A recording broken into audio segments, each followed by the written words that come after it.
Recently I installed a 3.5 pound trigger connector into my Glock 27. Now the reason I did this is I just wanted a lighter trigger pull and something to kind of have fun and play around with. Now as you may know or may not, my Glock 27 is actually my carry gun for my CCW purposes. Now if you have red flags coming up already, that's what we're going to talk about in this video.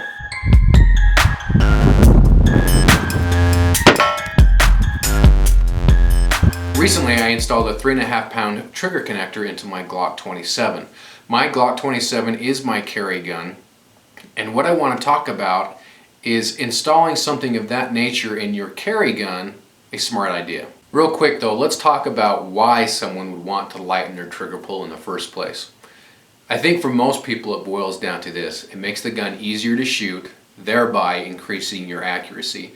So I think for most cases that's going to be our answer why you would want to lighten that trigger pull, is to increase your accuracy. Now before we dig too deep into this, I want to talk about some of the common sayings that we hear in the gun community regarding this subject.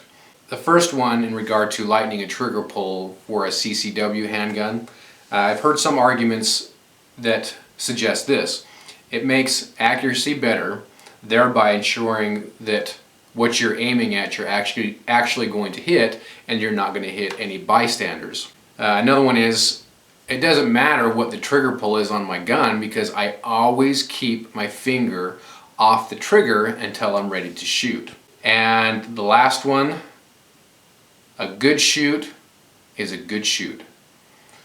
Now, what we're going to do with these sayings that we commonly hear that are easy to type, I want you to take those sayings and I want you to set them aside. Don't even think about them. Don't even consider them. We're going to throw those out the window for this discussion.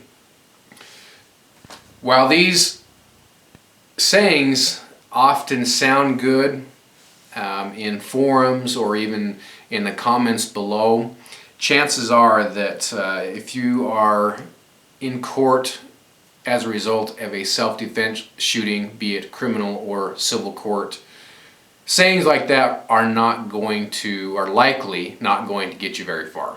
As I lightened the trigger pull on my Glock 27, I became very interested in doing research to try and find court cases that might speak of the trigger pull in self-defense shootings. The first case is New York versus Frank Macchiatto. Now this case is actually a multifaceted case. It has many layers to it, and I'm not going to go over everything. It's a very interesting case, and I encourage you, if you've got the time on your hands, to look at it and study it a little bit. It's really quite interesting. Basically, for the purposes of this video and the subject I'm addressing, I'm going to just boil it down to this. Macchiatto, he's facing an armed individual who is across the street. He is armed with a type of club. He's coming across the street saying, "I'm going to kill you." And Macchiatto at the time is carrying he's legally carrying a .38 revolver. And this is what he says actually in court. As he was coming at me, so this is Frank Macchiatto, "As he was coming at me, I drew my gun and cocked it and held it in front of me. I put the hammer back and held the gun like this in front of me." Now what happens next is the gun was unintentionally fired, struck the individual who was coming across the street with the club in their hand between the eyes, and ended up killing that individual. Again, there's a lot that went on in this court case that I'm not addressing, but eventually Macchiatto was convicted of manslaughter.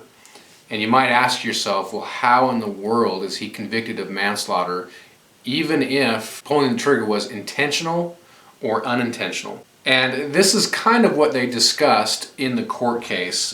By cocking the hammer of the gun, Macchiatto willfully created a hair trigger. That was one thing that came up.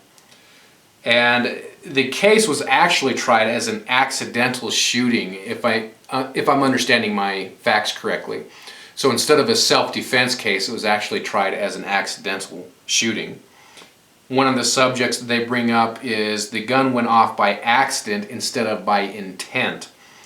Intentional acts are justifiable accidental acts are not justifiable.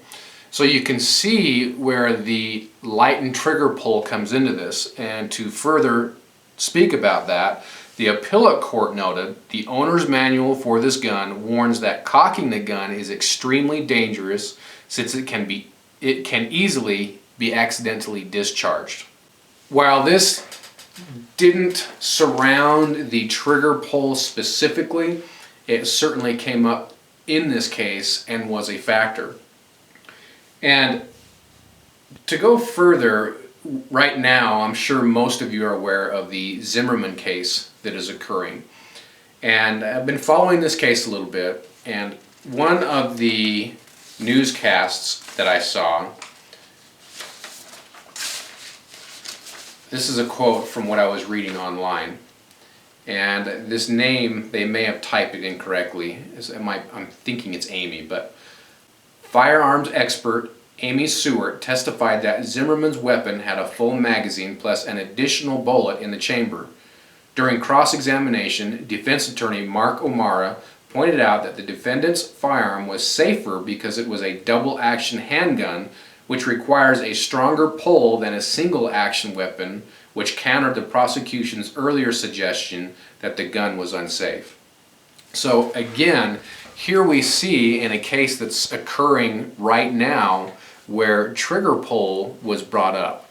If you don't think an attorney is going to bring up the way your gun might look, the way it functions, think again, because I just gave you two accounts where this has happened in documented court cases. While there doesn't seem to be any empirical evidence in the cases that I viewed that a light and trigger pull alone will get you charged, prosecutors will often look for anything to strengthen their case and sway a jury if a jury is involved. Based on my studies, it has further strengthened my decision, because my decision was actually already made when I purchased the 3.5 pound connector, that I would not be running any modifications to my triggers in a CCW gun, and that all that would remain stock.